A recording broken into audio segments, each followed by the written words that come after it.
जिसके लिए सुभाष पालेकर जी कहते हैं जीरो बजट खेती, ये जीरो बजट खेती ही हमारा अन्नदाता किसान इस देश के अंदर करता था।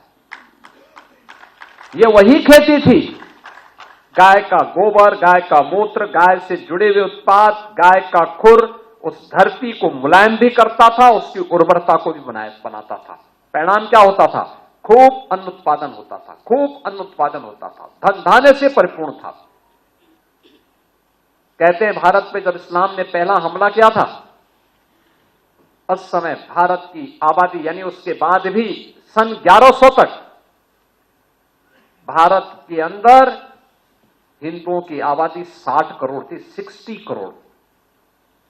और 1947 में जब ये देश आजाद हुआ, उस समय हिंदुओं की आबादी रह गई थी मात्र 30 करोड़।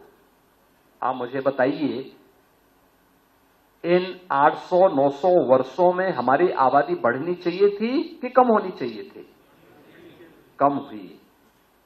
हम 60 करोड़ से 30 करोड़ पे आ गए, यानी आबादी ही नहीं घटी, हमारी खेती के उत्पादन को भी कम कर दिया गया। ये आबादी जो कम हुई, आक्रांताओं ने ही मारा नहीं, बल्कि भूख से मरे, बीमारी से मरे,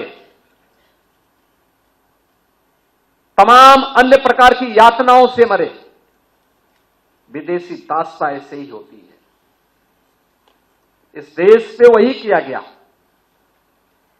इस देश पर अत्याचार किया गया, उसका शोषण किया गया। और जिस भारत में 300 वर्ष पहले आधी से कम आबादी खेती पर निर्भर करती थी, आधी से अधिक आबादी उद्योग धंधों में लिप्त थी, बड़े उद्योग नहीं, यहां पे कल कारखाने थे, लघु सीमांत और लघु और कुटीर उद्योगों का एक जाल फैला हुआ था। ये भारत की ताकत बनती थी। भारत को उत्पादक देश के रूप में, प्रोडक्शन के रूप में भारत का बेहतरीन उत्पादन दुनिया के मार्केट में छाता था।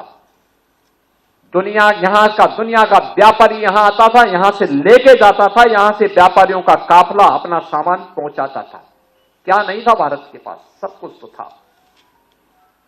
लेकिन जिन लोगों ने जाति के नाम पे बांटा, क्षेत्र के नाम पे बांटा, भाषा के नाम पर बांटा, तमाम वादों के आधार पर बांटा, और आज भी वे उसी विदेशी मानसिकता के साथ काम कर रहे हैं।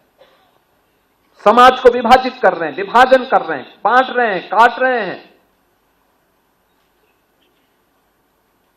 वे लोग इस स्वदेशी अभियान में भी तमाम प्रकार की उंगलियां उठाएंगे।